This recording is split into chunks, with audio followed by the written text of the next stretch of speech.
Hello. Hello. Not doing a special intro for this episode because it's a bonus one, and it's gonna have two parts. And we will see when the second part comes out because we recorded the whole thing, and it's like an hour and 40 minutes. It's way longer than we Yeah. wanted it to be, so And we're it's- splitting it. Yeah, we are splitting it into two parts. So this is part one. So enjoy. Welcome back, or welcome to our podcast, Music Calls, where we discuss musicals. This is a bonus episode, in case you haven't noticed by the title. Yes. Today it's gonna be kind of like shit, and we're going. Yeah, I don't know. we're just having fun. It's no big deal. We're just chilling. Yeah, just freestyle, and Yeah. we'll see how it turns out. And also it's about Disney, so that's gonna be very interesting. We are not Disney adults.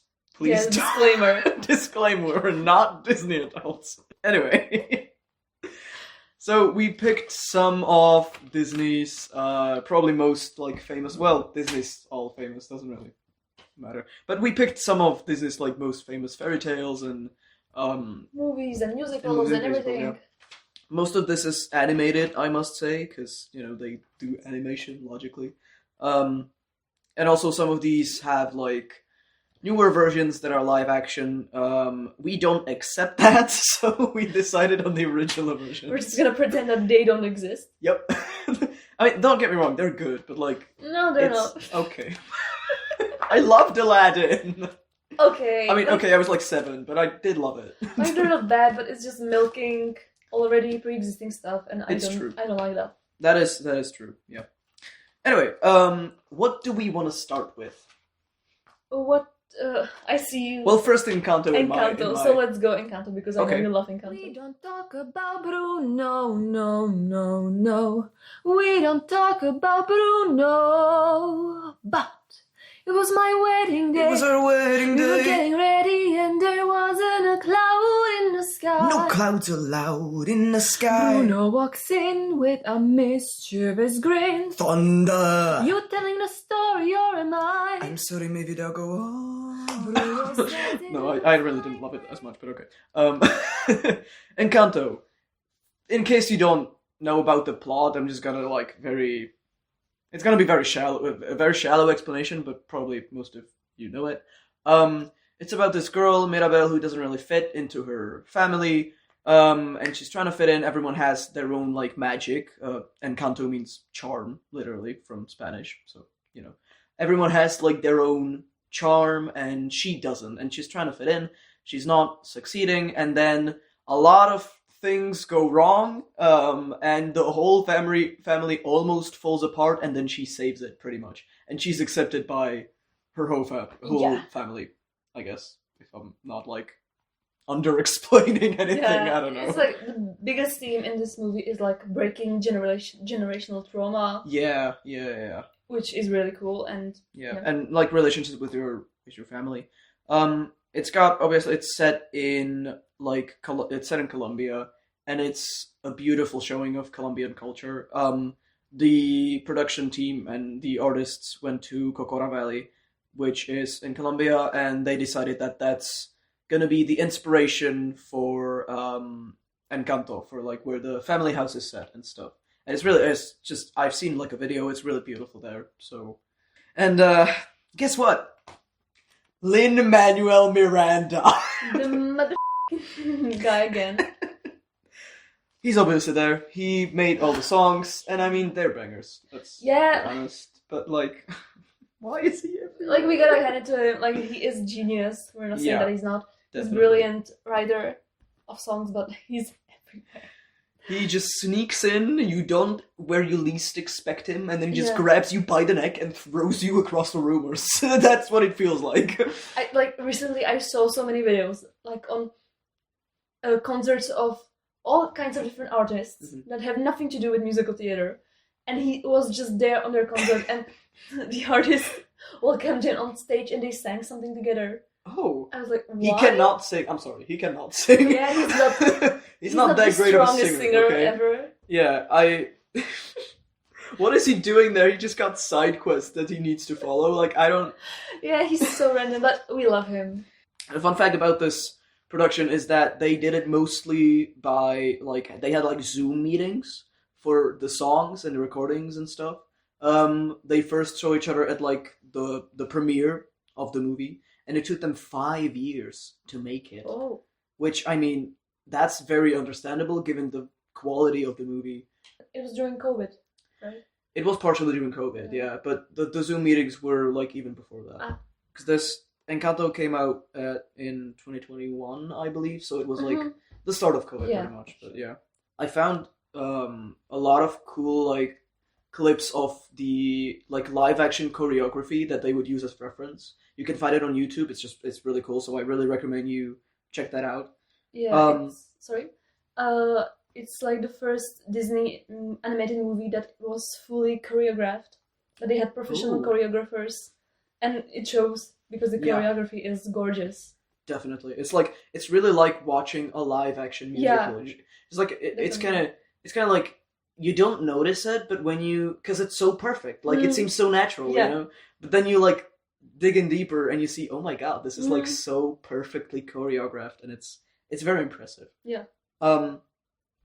And also, fun fact: the composer of the songs, Jermaine Franco, her goal was to basically find like a feminine voice of the music in Colombia, because women in Colombia and like Latino America in general just carry their families on their backs. Like they're doing a lot, and she was very aware of that, and she wanted to like portray that in a way. So that's why, you know, Abuela is the head of the family in this movie and stuff. So the actress of Mirabel, the main character, Stephanie Beatriz, was originally meant for the role of Luisa.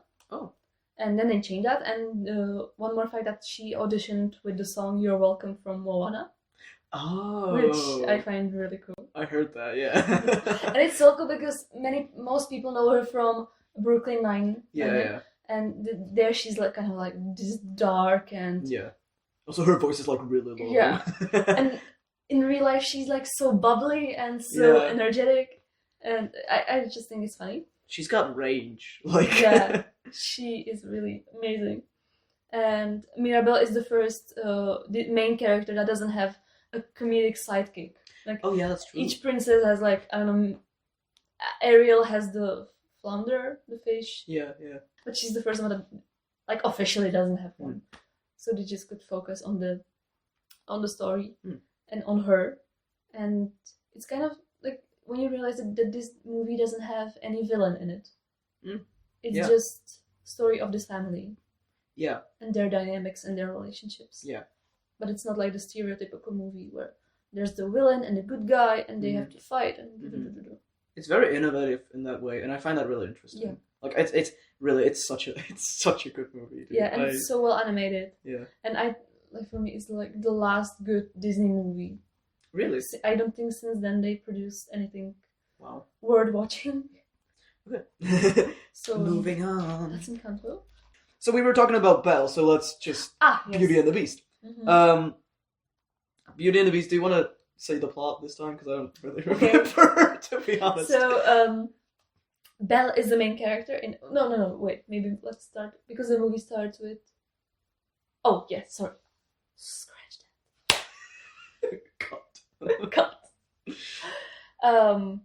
We're in some old time in Paris, France. In some old 18th century. Something like that.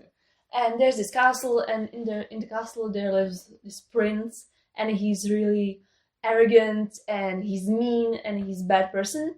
And he hosts a ball, and at the ball there comes this old lady that asks for hospitality and food and shelter, and he sends her away.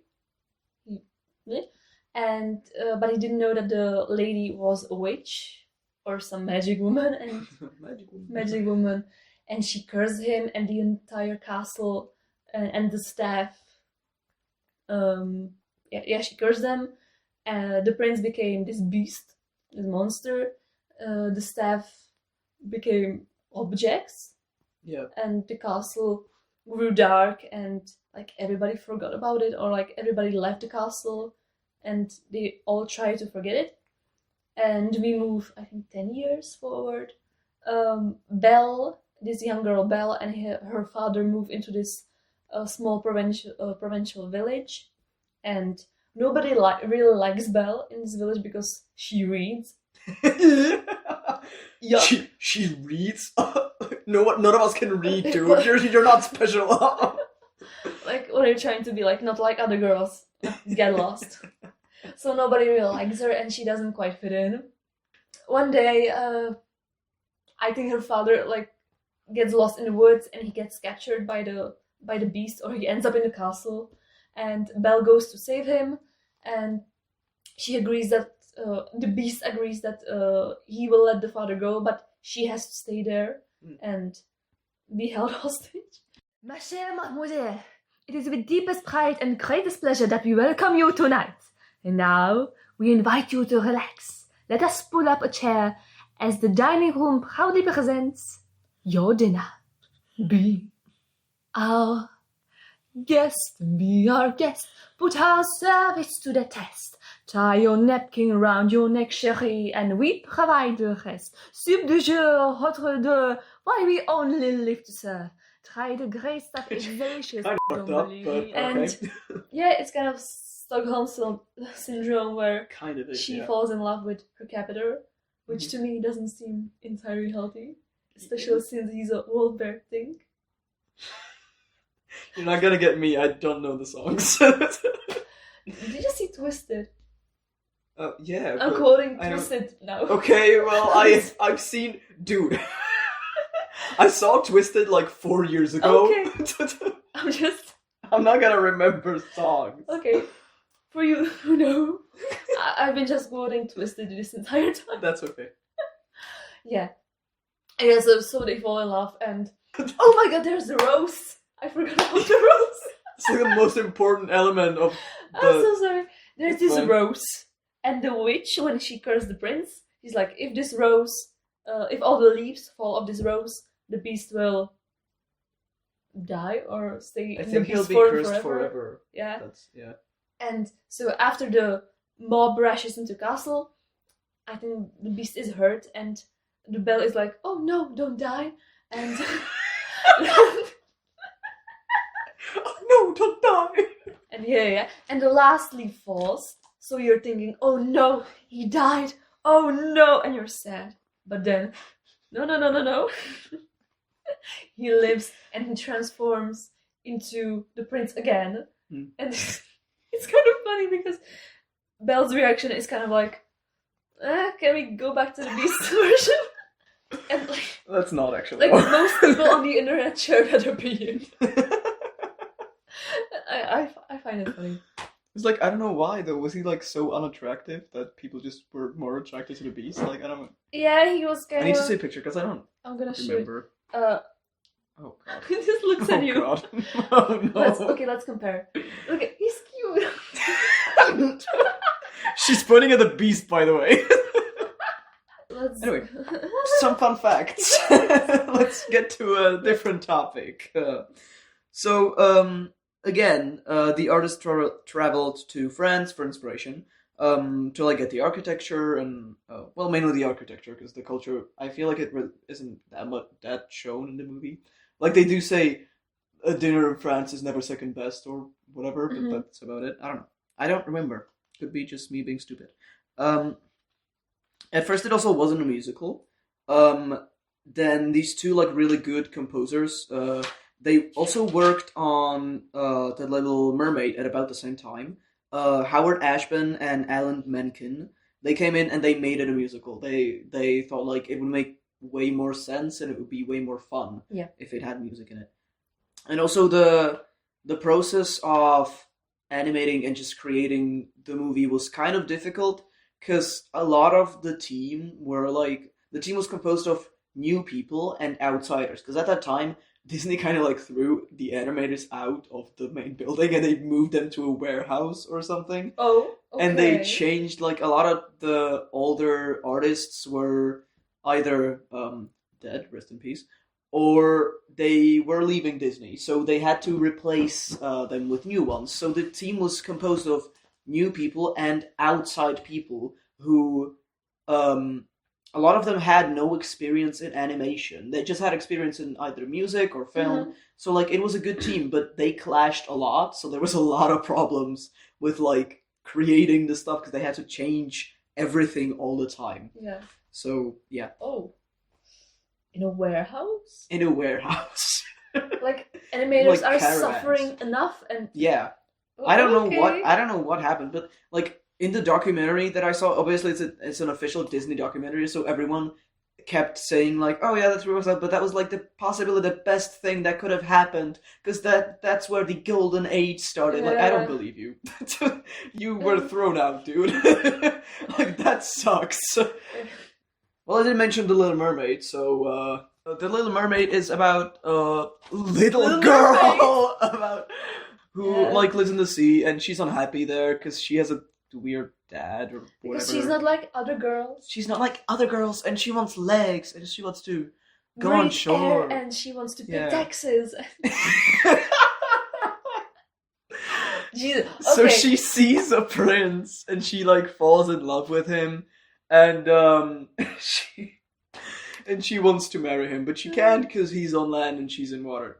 And she makes a pact with Ursula. And I fortunately know a little magic. It's a talent that I always have possessed. And here lately, please don't laugh. I use it on behalf of the miserable, lonely, and depressed. Pathetic. Poor unfortunate souls in pain, in need. This one longing to be thinner, that one wants to get the girl, and do I help them? Yes, indeed. Those poor unfortunate souls. Like this octopus witch lady. And she's like, okay, give me your voice, I'll give you legs. she does that. I don't know what happens then, honestly. Ariel doesn't think for 1 second and she's like, Yep. yes, Yep. I want. Yep. I don't know what happens next. Then she goes up there and she Yeah. doesn't have a voice, so she gets taken into the castle somehow, and Eric the prince takes care of her and he gives her a room and they hang out and they fall in love. And meanwhile, under the sea, they find out that Ariel is missing and her father is not happy about that. But Ursula, Ursula. I think. Ursula. She uses Ariel's voice and she transforms herself into this gorgeous human being, this gorgeous girl, and she goes up there to seduce the prince with Ariel's voice. Yeah. And it works, and the prince is totally mesmerized by her, and he kind of forgets Ariel, which she's heartbroken about it, and she finds out that it's Ursula, and then at the end there's this huge battle between them and Ursula, and they win, and then they get married. She gets back her voice, and she stays on the land with him. Yeah, because her dad gives her legs. That's the one thing that I remember. Oh, yeah. Her dad's like, okay, fine. Yeah, because he sees how sad she is, and he finally accepts that he has to let her go. Yeah. The score was, again, made by Ellen Menker and Howard Ashman. And, like, these were... Just a reminder, these were people with no experience with, like, animation. They were... Or film, actually. They were just composers. And they made such good music. Like, okay, even... I gotta admit that even Under the Sea, like, it is a banger. It just f***ing annoys me, but it's a banger. It is a good song. Okay, fair. Yeah, and also there were, like, a lot of arguments about Ariel's hair. Because a lot of the people thought, oh, she should be blonde. But then it didn't work, because she... couldn't, like, go into dark spaces because their hair couldn't get darker because it would look disgusting. Yeah. And also the contrast wouldn't be there, so they just settled on orange, I guess. Yeah. Nice. And also, yeah, Ursula was had a lot of character designs. I said, again, there's a documentary by Disney where you can see the designs. They're really crazy. Like, they get insane. Like, I find always the concept art is so, like, expressive and weird and, like, more interesting. That is true. And, like, it has its reason, but sometimes I wish they would maybe go more crazy with it. That's true, though. But I like Ursula's design, I think. Yeah. She's a fun character. Yeah. Her like final design was inspired by a drag queen, actually. Yeah. Slay. And also the song "Part of Your World" was like slightly recomposed, and the animation was different at the end because they did like a showing of "Part of Your World," which is like half animated at that time, and it was for like a school, and one of the kids dropped popcorn or something and became like so invested in cleaning up the popcorn rather than the scene that they just freaked out so bad and they were like, this is so boring, we gotta do something. So they rewrote it completely, and I kind of love it. Yeah, I find it great that they do these screenings for children where they test it out. Definitely. Because they make it for kids, so try it out on kids. Frozen? Sure. Frozen. Let's do Frozen. Let's do Frozen. Do you want to take the plot line? Okay. So, hello. There's this. Oh, okay.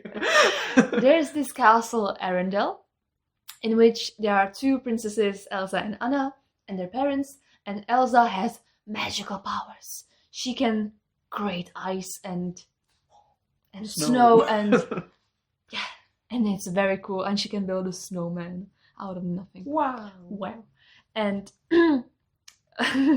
and she's best friend with her sister Anna, until one day during playtime she hurts Anna, and she gets concussion, like a white and streak white, in her hair. Yeah. And the parents are beginning to be more cautious, and they basically lock Elsa up in her room. So Anna has to grow up without Elsa, basically.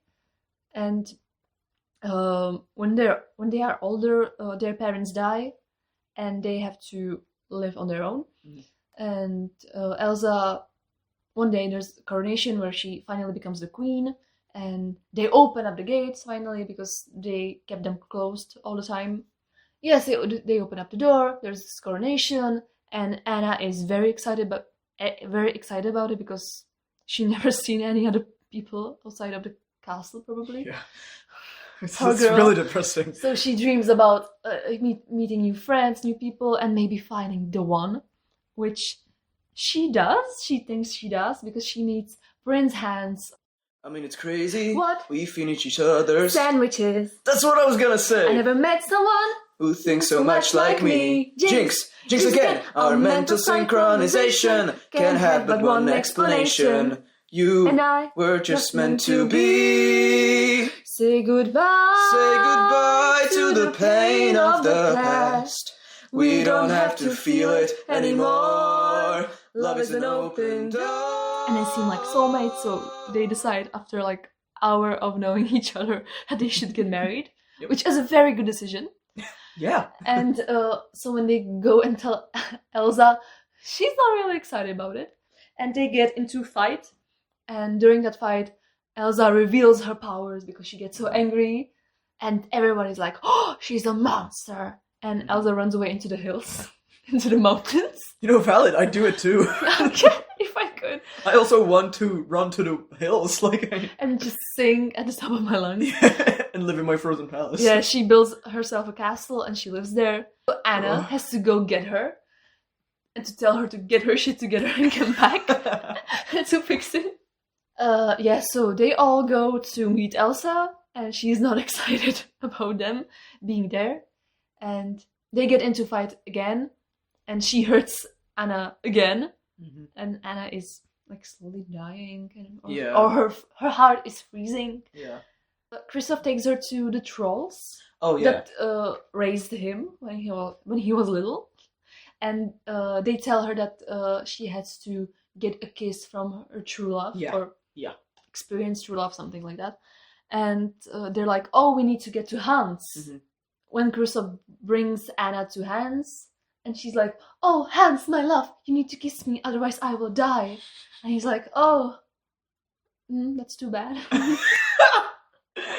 And he reveals how much of a he is. Yeah, there's this big reveal that he's a secret villain, which shocked me when I was little. I was like, yeah, what? No way.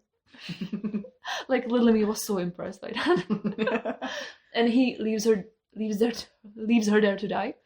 Yup. But Olaf comes to rescue her and take her to Elsa, and they meet. Yeah. And Anna literally freezes, and she's block of ice. And Elsa mourns her, and she hugs her.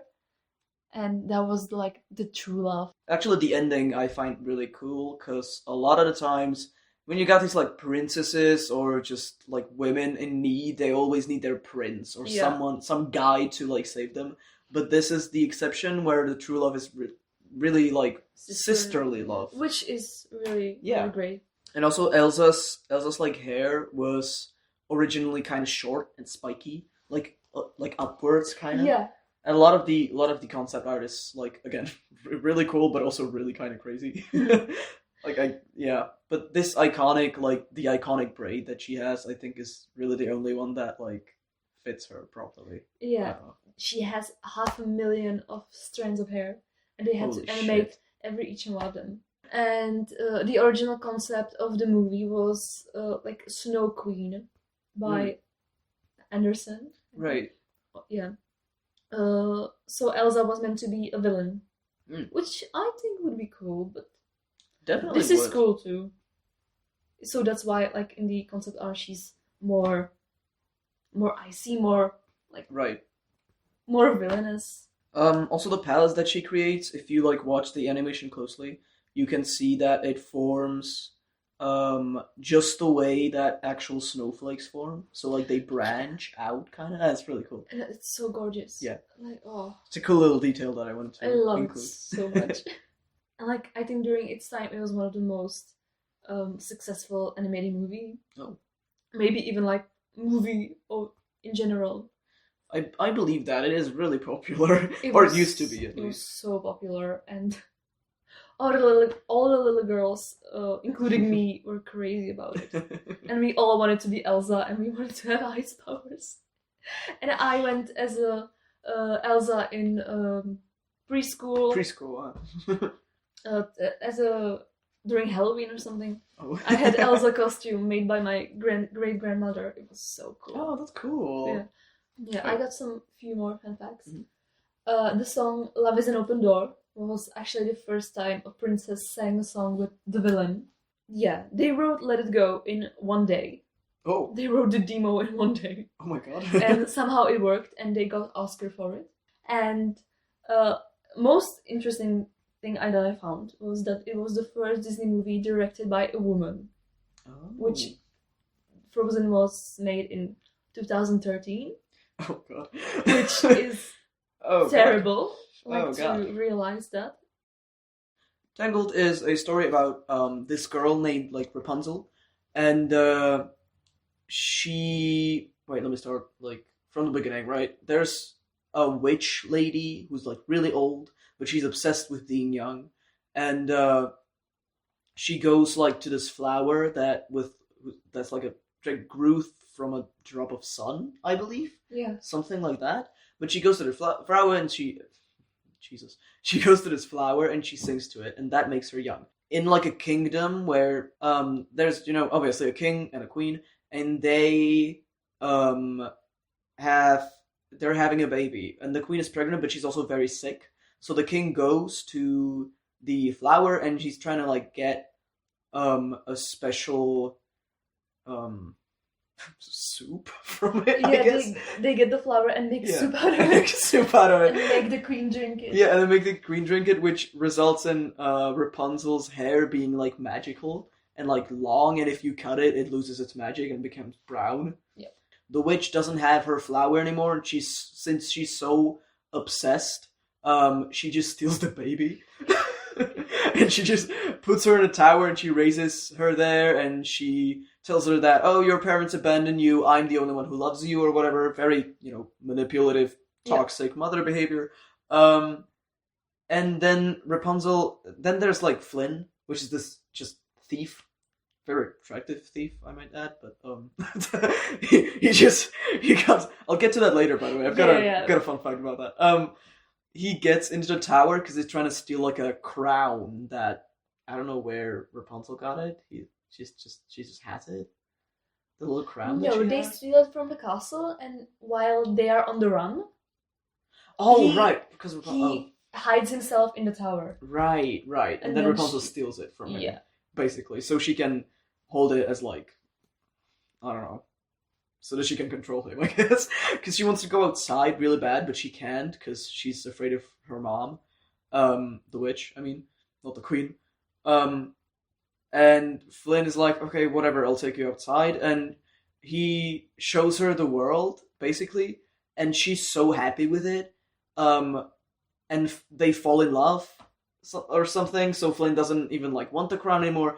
But then he's kidnapped by his former like friends, or well, like thief pals. Yeah. I guess complices, Colleagues. colleagues. Yeah. And because they made a pact with them with the witch or something. I don't know. It's complicated. It doesn't matter. Yeah. Yeah. I think they did. Yeah, Because they she did. wants Rapunzel home and they Yeah. want the crown that Flynn has. Mhm. So they just kidnap him and they make Rapunzel think that Flynn isn't interested in Rapunzel and he's more interested in the crown. Like, I think Rapunzel realizes that the mother is bad. Yeah, because I do know that Flynn like wakes up and like fights them or whatever, But, and he like, goes back to the How tower. does he get to the tower? I don't know. He just gets there. He just gets there. He just gets Let's there. not get into it. He just and, gets there. He's dying because the mother stabs him, Yup. and Rapunzel is crying and sad, and she holds him in her arms, and like with the last breath of Flynn's life, he takes the It's like glass, a shard of glass, I Yeah. think. and he cuts her hair. Yeah. So that means the witch is dying, or like Uh-huh. she loses the youthness, and Yeah. and she falls off the tower, and she's dead. But Rapunzel saves him because she like cries and one of her tear drops goes into Flynn's Yeah. wound and it heals it. Like the power that was in the hair Mhm. is still inside her. Yeah. So Yeah. she saves him, and they hug, and they And- live happily ever after. Yeah, and Rapunzel meets her parents also, so they like live in a kingdom now, I guess. Anyway, let's get back to Flynn's attractiveness, because while I don't know if we have the same thing, but we do not compare notes, by the way. While testing like for Flynn's character design, they did like a lot of designs of like attractive to like semi-attractive to like not attractive at all men, and they put them in a room. And they just had a bunch of women that worked in the Disney production go into the room and like rank them or like pick the one that they're most attracted to. That is so funny. It's amazing though, and thank God they did that. Yeah. Oh my god, I can't like. Some of the designs were kind of horrible. Yeah, in some designs he kind of looked like Kristoff from Frozen. Yeah, he kind of And- did. I I'm mean, not looking Kristoff up- is attractive, but like he's He's not a good fit for Flynn's character. No. So thank God for women. Shout out to women. Shout out to women. Also, fun fact: Pascal, the chameleon, is based on a real chameleon, and his name is like. There was like one of the animators bought a chameleon, and that's horrible. See, that's horrible. Yeah, That's it's just not not working. Whoa. Oh. Okay. Oh, Flynn dear. with long hair is sending me. He kind of looks like a pirate. He does. See, that's why it doesn't work. He looks like Yeah. Shakespeare. He looks like he just came out of the production Something Rotten. Yeah. We should do that, by the way. Something Rotten. Yes, definitely. I just now found out that Christian Borle is in it, and that's why I want to watch it.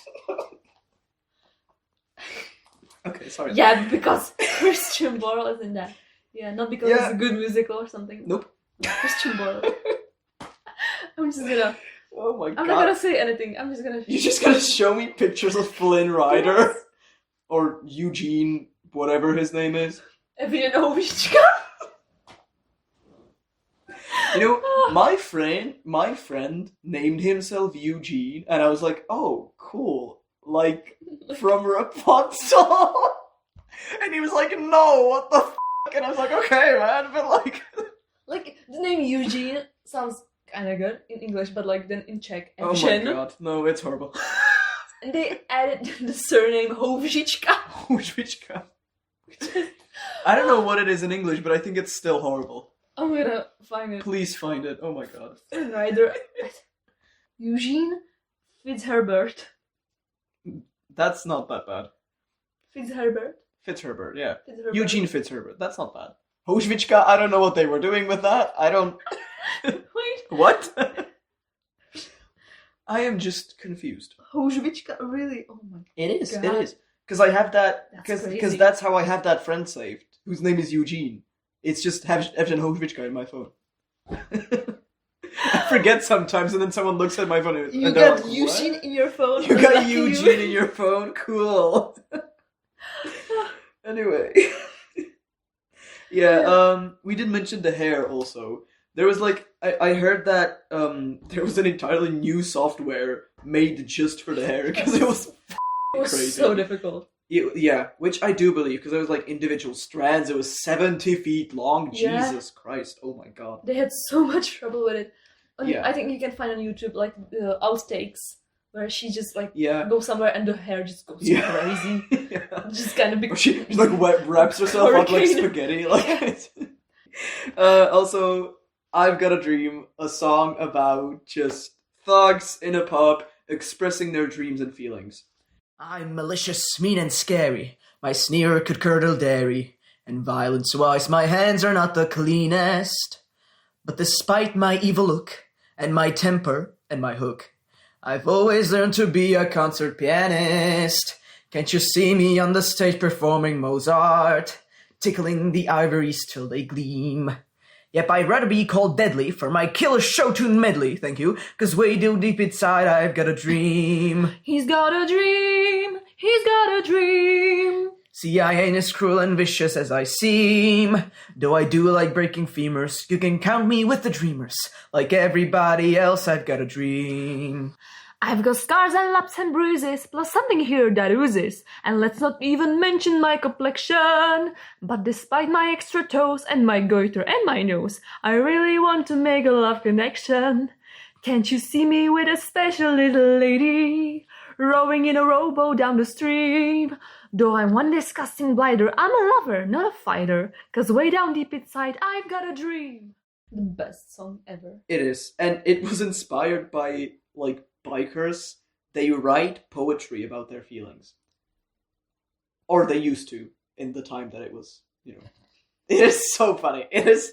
I mean, keep writing poetry, please. We're not making fun of you. It's just such a funny combination. Yeah, that's amazing. That's cute. It is cute, though. It It's is. sweet. I saw like a deleted scene that was literally just them like reading poetry. Truly, in the pub, just standing in a light and just reading poetry. It was cute. Oh, I gotta find it. It's such a good movie. Oh my god, It is. I'm gonna go crazy. I'm gonna do a marathon of Disney. Okay. I'm gonna watch every single Disney movie, I guess, because Fair. I'm feeling such nostalgia right now. That's true, though. I just have to feed it. It really is the stuff of our childhoods. Yeah. It's just, yeah. Okay, this has been part 1. Thank you for listening. And stay tuned for part 2, because really, this was longer than we expected. We're sorry about that. But, yeah. Yeah, and then we have another musical also left to discuss, so Yes. make sure to check the other episode out when it's out. Yes. Hope you enjoyed. Bye. Bye.